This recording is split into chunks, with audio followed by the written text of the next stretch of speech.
Langsung aja kita mulai ulasan kali ini. Hari ini kita bakal membedah sebuah fenomena luar biasa di dunia balap motor.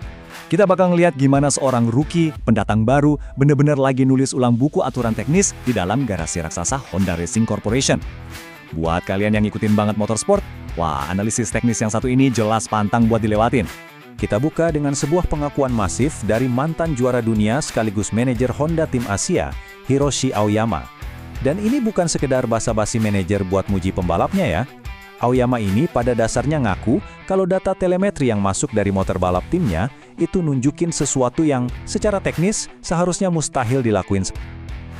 Nah, ini ngebawa kita ke sebuah misteri teknis yang bikin penasaran banget. Gimana ceritanya coba? Seorang anak muda dari Indonesia, rookie, baru umur 17 tahun. Sukses mematahkan parameter-parameter mapan dari sebuah ekosistem balap bernilai jutaan dolar yang udah dibangun puluhan tahun.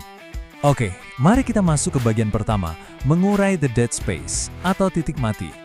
Buat paham letak anomalinya di mana, kita harus tahu dulu apa yang para insinyur HRC sebut sebagai the dead space alias ruang mati.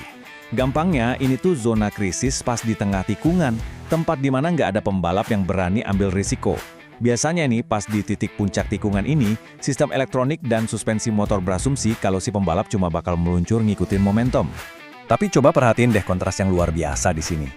Kalau di akademi balap konvensional, kan urutan menikungnya jelas. Ngerem, meluncur pas miring, baru ngegas lagi secara berurutan. Nah, Veda ngehapus semua batasan itu. Dia pakai teknik overlap, jadi dia nahan rem, tapi di saat yang sama, dia juga udah mulai buka gas, persis pas motor lagi di kemiringan maksimum. Efeknya apa?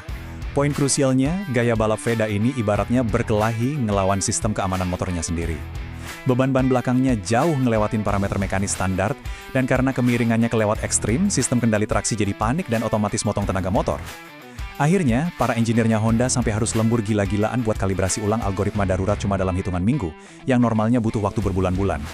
Nggak heran kalau data berharga inilah yang sekarang dijadiin fondasi buat ngebangun elektronik generasi masa depannya Honda.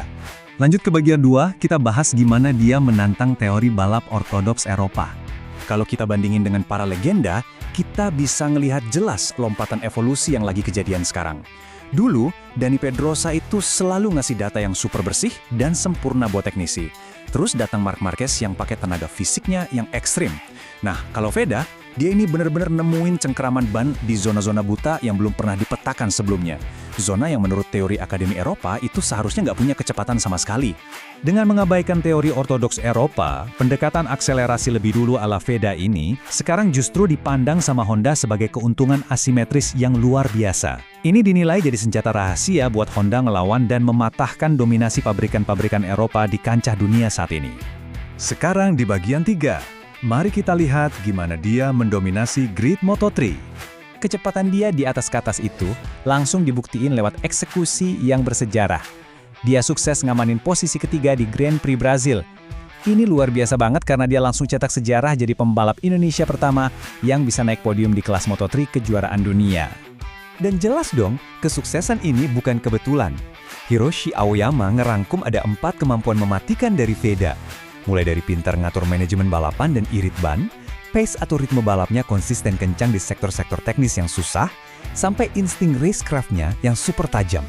Tapi dari itu semua, yang paling bikin salut adalah mental juaranya. Comeback ability-nya luar biasa. Dia bisa tetap tenang dan bangkit dari situasi seburuk apapun, contohnya pas dia crash di seri Austin waktu itu. Terus coba kita bandingin dia sama rival sekawasannya, Hakim Danish. Wah, gap statistiknya kelihatan jomplang banget, 58 poin berbanding 18 poin. Jarak sejauh ini udah jadi bukti valid kalau Veda adalah rookie yang paling mendominasi grid balap di tahun 2026 ini. Biar kalian kebayang sengeri apa insting balapnya di lintasan, coba ingat-ingat waktu Grand Prix Jerez. Di sana, Veda sukses ngelakuin 12-15 aksi menyalip yang super bersih tanpa celah. Bayangin aja, dia start dari posisi 17 dan bisa merangsek terus sampai akhirnya finish di posisi 6. Belum selesai sampai situ, dia ngulangin lagi aksi keajaiban itu di Catalunya. Sempat tercecer jauh di posisi 20 pas start, dia menyerbu masuk rombongan sampai finish di urutan ke-8. Dan itu cuma selisih 0,984 detik dari si pemenang.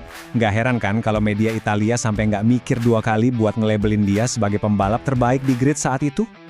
Terakhir, masuk ke bagian 4, proyek MotoGP 2030. Ngeliat potensi gila kayak gini, manajemen tertinggi Honda lewat Aoyama langsung bertindak. Mereka dengan tegas menyatakan kalau VIDA ini adalah aset masa depan HRC yang dijaga dengan proteksi maksimal.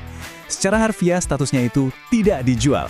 Jadi buat akademi balap Eropa di luar sana, sorry aja nih, dia sama sekali nggak bisa disentuh.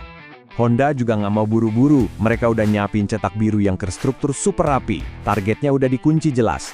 Ngamanin gelar Rookie of the Year tahun 2026, lalu nguasain Moto3 di 2027, habis itu berlanjut buat adaptasi di Moto2 tahun 2028 sampai 2029. Puncaknya, debut bersejarah di kelas tertinggi MotoGP di tahun 2030, di mana saat itu umurnya baru aja 21 tahun. Sebagai penutup ulasan kita kali ini, saya mau ngajak kalian mikir satu hal ini aja deh. Kalau seorang anak rookie umur 17 tahun, udah mampu merusak sistem batas aman pada motor yang bahkan nggak didesain buat gaya balapnya, coba bayangin hal magis apa yang bakal kejadian pas insinyur Honda kelak bener-bener ngebangun sistem motor khusus buat ngikutin cara berpikir dia. Wah, itu adalah sebuah masa depan motorsport yang bener-bener seru buat kita tungguin bareng-bareng.